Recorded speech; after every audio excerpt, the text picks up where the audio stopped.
Hello, everyone. Welcome back to episode 3 of the Routes to Market podcast with myself, Matt Docherty from Rhombic. Today, I'm delighted to be joined by a fellow Villa fan, Peter Keogh from Pinewood Structures.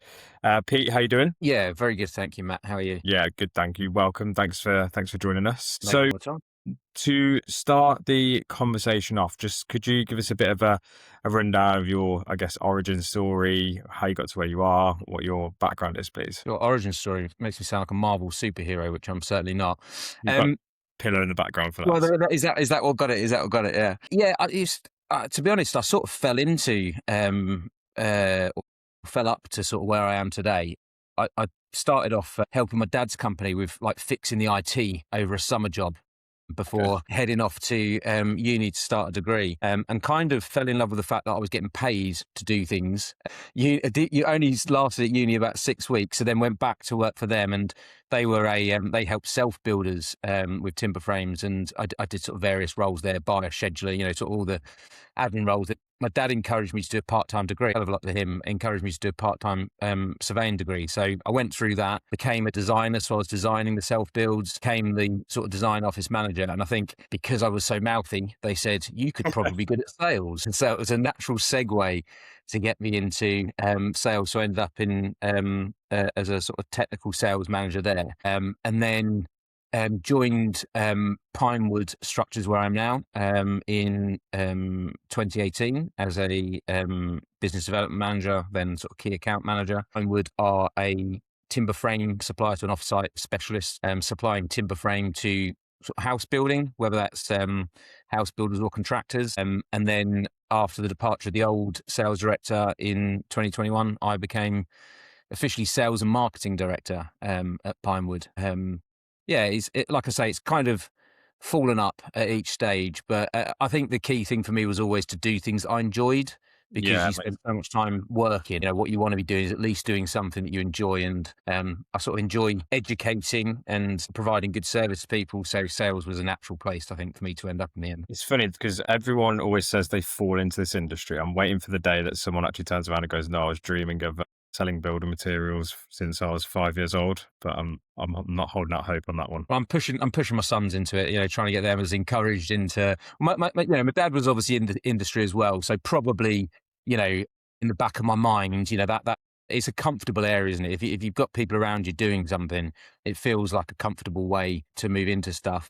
Yeah, I mean, as I say, timber itself, is it's not something I grew up passionate about, but as a kid, you always loved sawing with your dads and nailing stuff together and those kind of things. It's quite a tactile product. So it's quite a nice product, in that sense. So I'm very glad I've ended up selling this. And obviously, then you spend time in that industry, you become quite passionate about the thing that you sell. And I don't think you can sort of really sell effectively without sort of a passion for it, because that's what gets you through the tough times as well as the good times, I guess. Definitely. And another thing you're passionate about is being a Villa fan, right? But you're not actually from Birmingham. So do you want to tell us a story about how you became a Villa fan? Yeah, I think ultimately I liked their kit. I think my dad was from London, so him and my older brother are Spurs fans. Mm-hmm. And I was a Villa fan for, I reckon, about a month, and then decided, being a middle child, that I wanted to be different. So chose a different team, happened to choose Villa. I think this was the year before the first Premier League season, and they had a very good year, the first Premier League season. So it kind of stuck with me from then. And I sort of say to people, up until maybe 2 years ago, I regretted that decision, because Spurs were always outperforming, Villa. But as we speak right now, it's probably the best possible time to be a Villa fan, and the worst to be a Tottenham fan in living memories. I think it's only really just flipped, hasn't it? Because they won the Europa League was the last season, and now we're finally on top. We've clawed our way back. They did. They won the Europa League, and had an average season in the Premier League, though, whereas we did it the right way and qualify for champs in 2 different ways. We can pick our route into the Champions League next year. Absolutely. It's definitely a good time to be a Villa fan. So, how long have you been in the industry for now? Then, how long have you been in the timber frame side of things? 6. 26 years I've been. It was always that, as I say, the company that worked with self builders supplied timber frames. They didn't manufacture them, but they bought them in from others. So I was sort of familiar with timber frame to some extent, from then. About 26 years, which is so aging to think of, to be honest. Have you seen much kind of change, or is it still pretty much the same? Because it seems From my perspective, obviously I'm not in it as much as you, but it still seems to be that people are adapting to it and it's kind of still a developing system. How do you see it and how has it gone?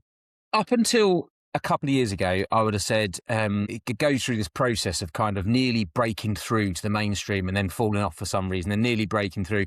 Often that's about, kind of the resistance of an industry to change, but also the perceived cost side of things. The perception on the benefits of timber frame are speed. You can build things quicker, but it might cost you a bit more. Well, if you're in an industry that's quite flat, you're not looking to build more houses, Yeah. and you think it might cost you a bit more, whether that's right or wrong, there's loads of studies on that. But, if that's your perception, you stick with what you know and you just carry on doing it. So it's been through that cycle, probably 2 or 3 times since I've been in the industry. What I would say is that in the last 2 or 3 years, it has accelerated quite a bit in terms of the adoption of timber frame and the acceptability of it.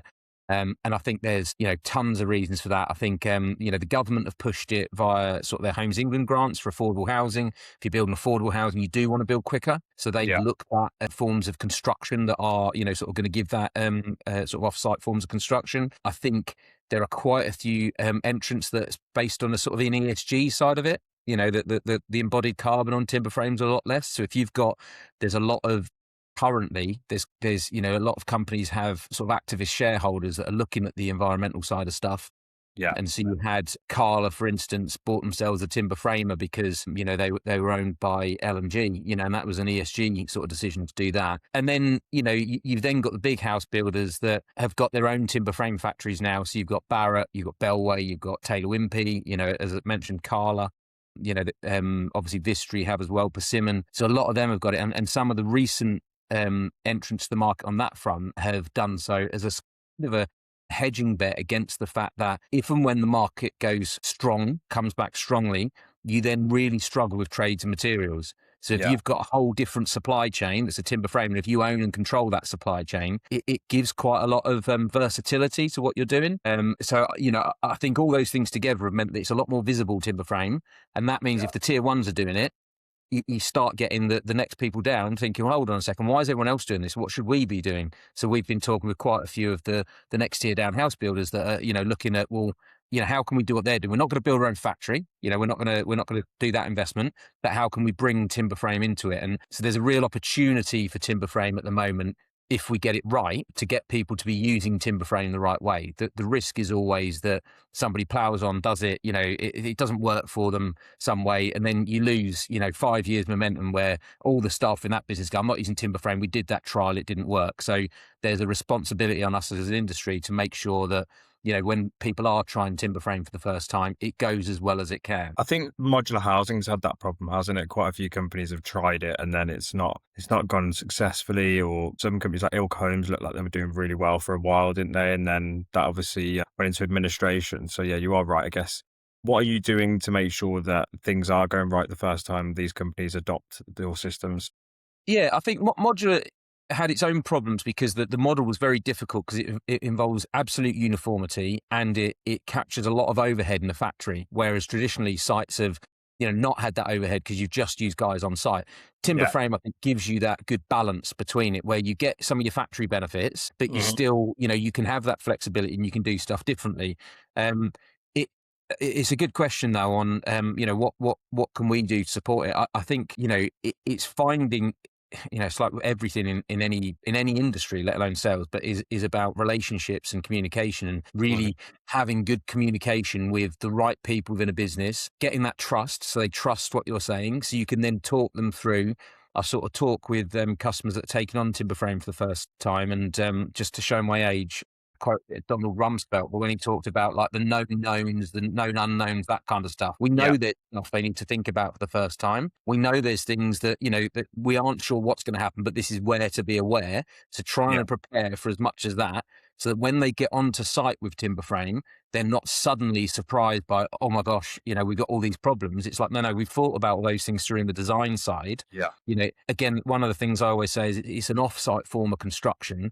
So you want to spend as much time off-site, marinating the design, giving it a chance to breathe and finding those details, so that when you get to site, it goes as smoothly as it can, but that involves a lot of trust to get somebody to get you so involved as part of, they'll get an architect involved, they get an engineer involved, they'll get, groundworks engineer, really at the early stages. You want to be getting your timber frame so you can try and pick up some of those bits, both from a design, a construction, procurement point of view. So you're covering over those typical pitfalls, but it involves quite a lot of trust from companies that you're working with to do that. And, so fair play to those that do it, because I think it's, really progressive of them to, try and let's get people on board early and try and work this through. Yeah, for sure. And that kind of gets me into the next point then. So at the moment, you mentioned earlier about people aren't building many houses at the moment. So how are you sort of perceiving the market? How are you finding things currently? Yeah, look, it's a really tough market. I think there's two sides to the house building that we do. Some of it's for the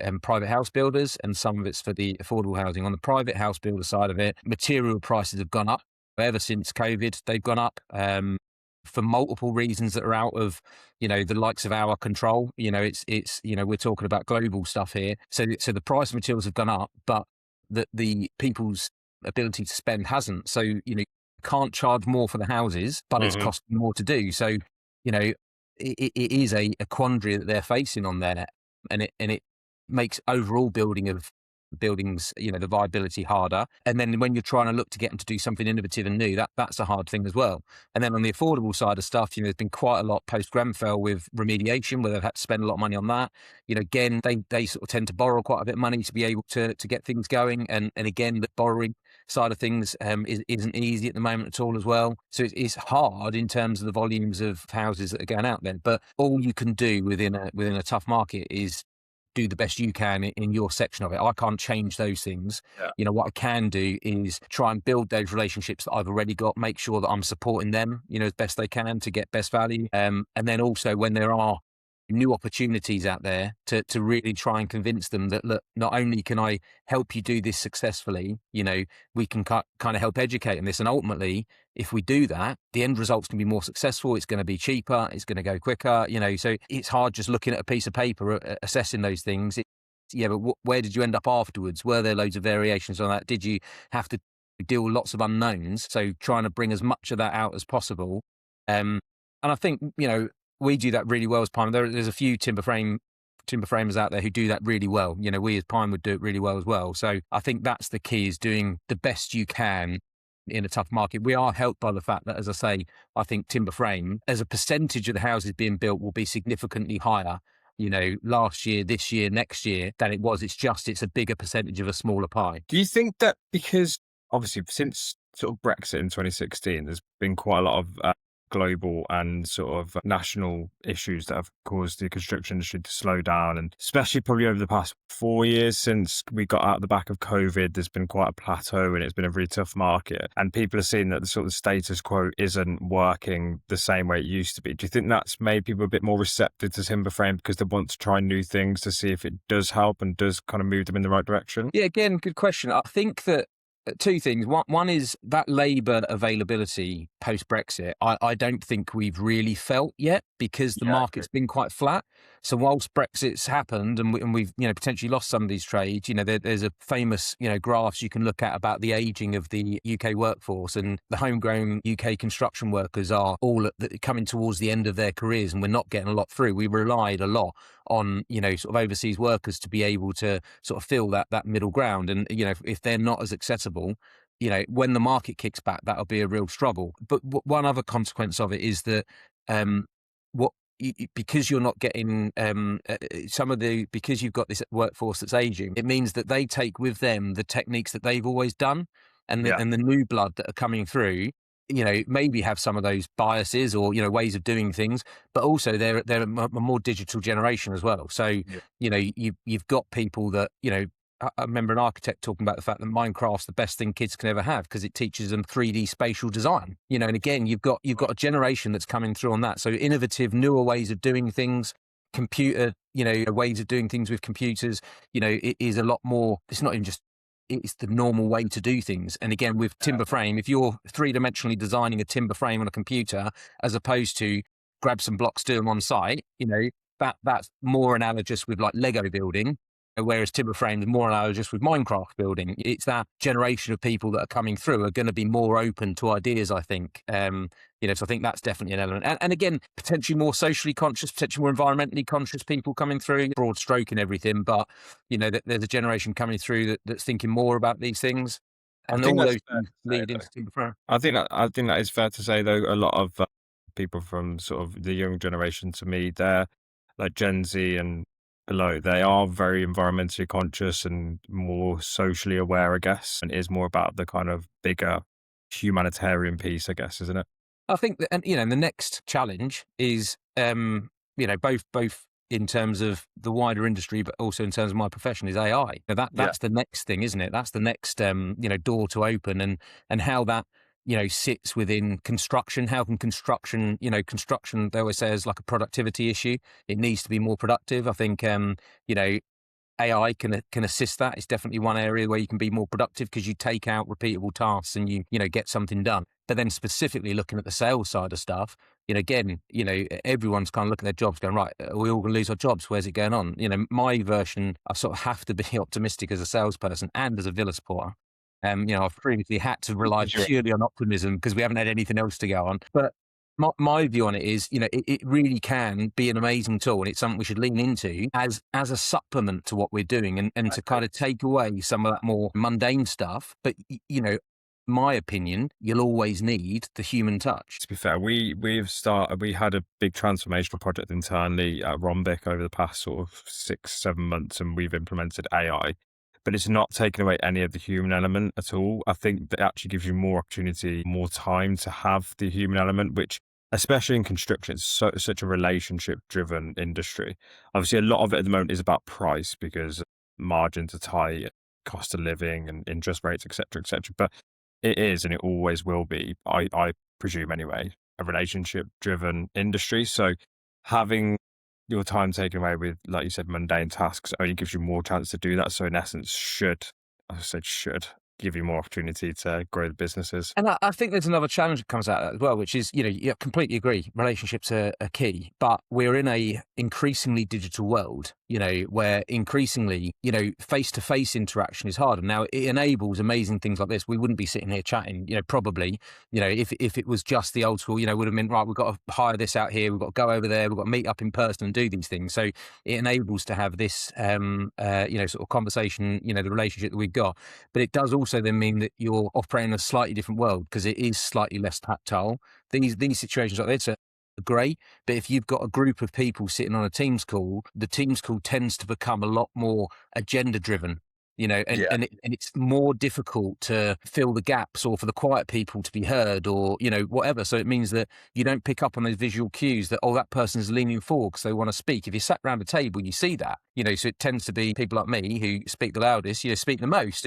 But it's a hard thing to be inclusive and have everyone in that room, feeling heard. So that's a skill that, again, as people that rely on relationships, we really need to work on, to make sure that either we're finding a way to create value to an in-person, meet up, or to maximize these kind of conversations and, make sure that everyone feels included on that. And again, it's another, really challenging thing. And I don't think that's going to get easier. I don't think that there's been a bit of a kickback, to let's all go back to the office, but I think the genie's out the bottle. I don't think we'll, all be working in the office 5 days a week. I don't think that's going to be the norm. No, for sure. It's such an interesting topic because you see there's quite a few more networking events where people are going to and talking about, especially on LinkedIn and stuff. So there's obviously that appetite for more face-to-face. We speak to clients who are getting people to go out on the road more, whereas a couple of years ago it was more about let's try and do more over Teams.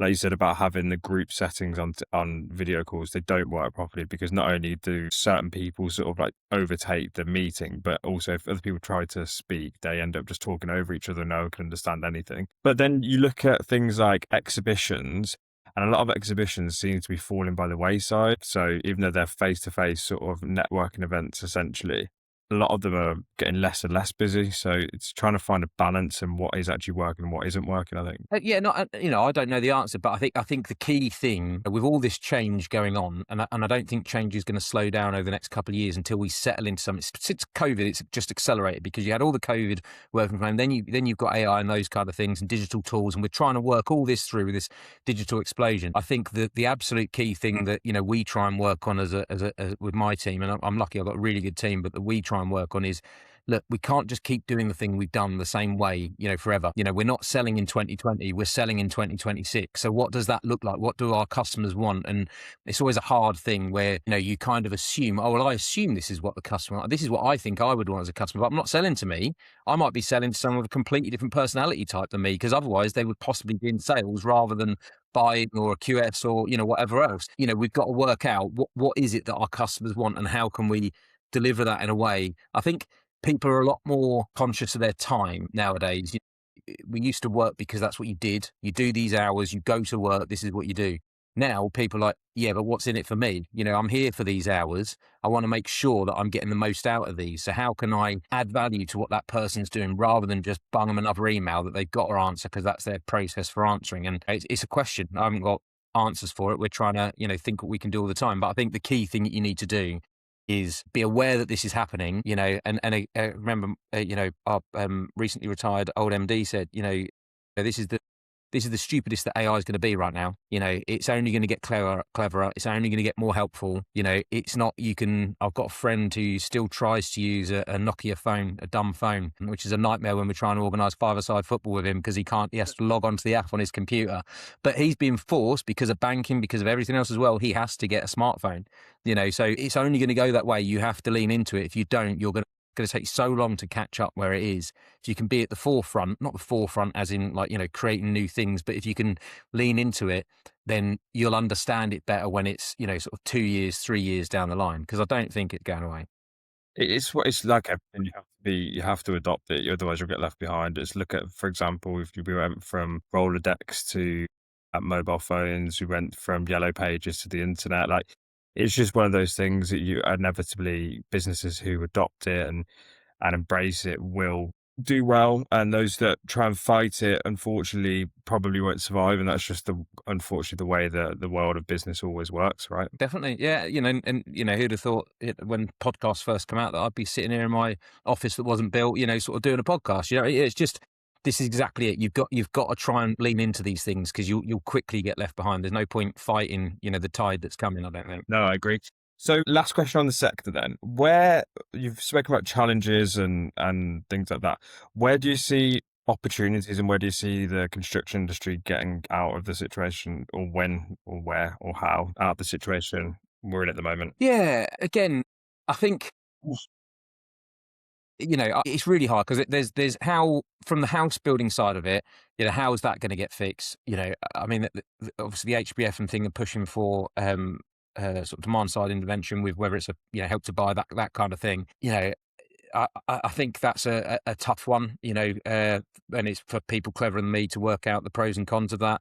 I think certainly the biggest challenge at the moment is the viability challenge for house builders, which is all these extra layers of reports, biodiversity net gain, whether it's future home standard, all these different extra requirements, the building safety levy that are put on house builders at the moment is just making it, even if you can sell it at that price, even if the materials cost this, it's that extra bit that, that makes the difference. So I think doing something like that would make a bit of a change on things. In October, we start getting the Homes England affordable and social housing grant money. I think that will, make a big difference on the affordable side of stuff, and we'll start seeing some bits moving there. But again, it's just letting, it felt like in March this year, we were starting to get a little bit of green shoots coming forward. And then obviously the Iran war. So we just need things to calm down. We need shock after shock after shock on the global level to calm down. In the meantime, the bits of optimism for me is the amount of people leaning into timber frame. This does feel like the breakout has happened. The threatened breakout threatened to happen several times throughout my career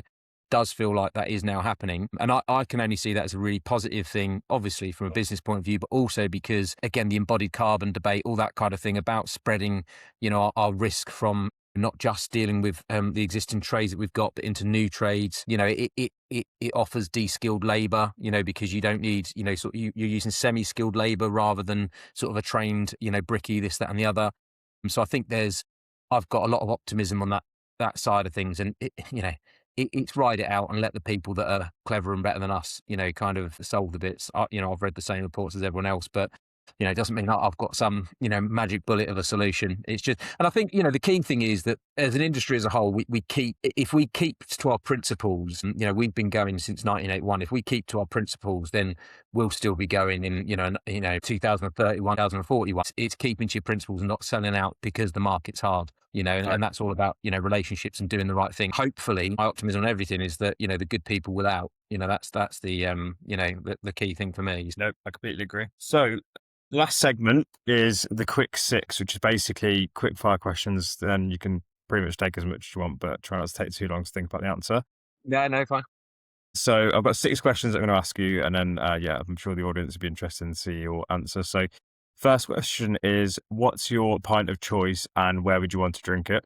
Well, I've just been on holiday near Southwold, so I could say Ghost Ship, but actually there's a brewery in the village near me, Long Melford, the Gate Brewery, and they do Venture ale, which is lovely, and they also do a Venture 0.5, which is nice, which is very useful if you need to be driving back. They also they seem to have increased to about a dozen a year beer festivals, and the beer festivals are amazing. Sat in the sun on their benches in their big garden, they've got music playing in the background. Yeah, that's my dream. I can nearly walk home if I haven't had too many as well. It's not that far, so that'd be my answer. I hope they're paying you for that plug. Not, but they have sponsored the music festival, the charity music festival that I do. So, but no, they are, honestly, it is, and again, it's good people. That's the thing.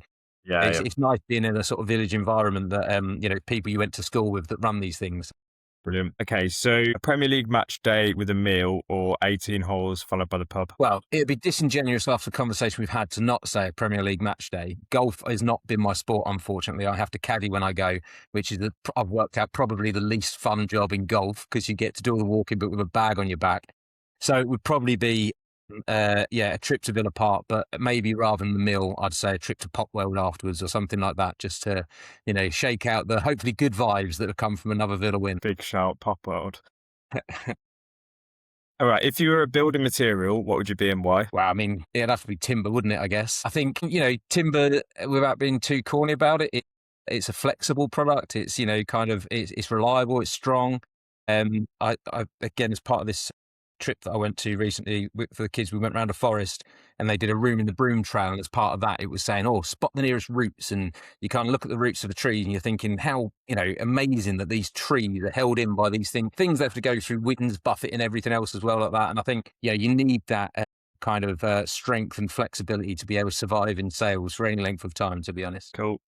What's the worst job you've ever done and what did it teach you? I've not really had any bad jobs, I wouldn't say. I think whenever there are challenges in jobs, it's about overcoming them and trying to create an environment for yourself that you enjoy. I think the worst thing would be to not enjoy work. Find the light in whatever you're doing. Create the light if it doesn't already exist. And ultimately, if you can't do that, sort of move jobs. But, for me, it's about evolving what you're doing. This is your job description. That doesn't mean you can't do more. That doesn't mean you can't evolve it. You can always be looking for new ways to do stuff. So, take control. Don't feel passive, in a job. If you want to change it, change it. So, yeah, I think, when there's been harder times, it is to, the powers with you to change stuff, change it. Okay, so you go to a DJ at a party and you have one song to put on. What's it going to be? The one that immediately jumps to mind is Mr. Brightside by the Killers. I think that... as well. Yeah, well, I think that the thing is, it's one of those anthemic ones that gets everyone going. But the thing I love most about it is that it's one of those pure songs where the music and the lyrics kind of tell the same story. It's got this like anxious music to it that goes with the anxious lyrics. So it kind of really gets you feeling, the lyrics of the song. And I think when you can get that right, when you get the music and the lyrics like tying together, I think that's when you're onto and if it's an anthemic banger like that as well, then you're in a good place. So it is a good shout, to be fair. It does get everyone moving. Okay, so last question. If you could put one current player from any sports team into your sales team for a year, who would you choose and why? Ollie Watkins, isn't it? It's, sorry? Not John McGinn? Well, John McGinn is, he's a super dependable. He sets the tone. He's hardworking, this, that and the other. But I think what I love about there's two things I love about Ollie Watkins. One is that he's been through tough times this year and he's plugged away. He's just kept going with it. Sales, there are times where things just go against you. You're going to have a bad couple of months. It's going to look tough. The only thing you can do is keep trusting your process and keep running with it. Yeah. The other thing is that I watched an interview with him, and it might be recency bias, but just recently, where he was talking about the fact that he saw when Rashford played against, in the Champions League for us, and he was on the bench and he was fuming about being on the bench because he wanted to be on the pitch with him. But he said Rashford was playing so well, I just had to say, don't bring me on almost because, he's doing that well. And I think to be that good a human that you can put, the greater good above you, you've got to have a ruthlessness, which he's got in sales, but at the same time, to have that kind of team ethic to it as well, I think's, a big old thing. I think, John McGinn just would be messing around too much for me in chicken outfits and stuff. And I think I'd eventually just get fed up with him. That's a great answer, to be fair. I watched that interview earlier with Rio Ferdinand. Yeah, that's it. Yeah. Okay, brilliant. Thanks very much, Pete. So, I hope everyone enjoyed that episode. Cheers for listening. And we'll see you on the next route.